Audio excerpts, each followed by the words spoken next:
Hi all, అందరు ఎలా ఉన్నారు?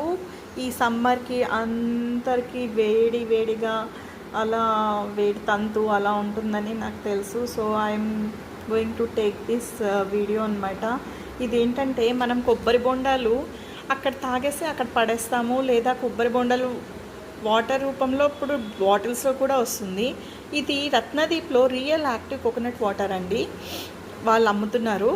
చాలా బాగుంటుంది, 12 అవర్స్ అలా ఉంటుంది. మనం ఒకసారి కొంటే ఈజీ టు క్యారీ, బాటిల్ కూడా కొంచెం స్ట్రాంగ్గా ఉంది. So easy to carry in the bags అనమాట. తీసుకొని వెళ్ళిపోవచ్చు అండ్ డే మొత్తం ఎంజాయ్ చేయొచ్చు. సో ఈ సమ్మర్లో మీరు మీ సమ్మర్ కేర్ స్టార్ట్ చేస్తారనుకుంటున్నాను. For more summer care tips, do watch my channel and subscribe my channel. Okay, see you all. Take care.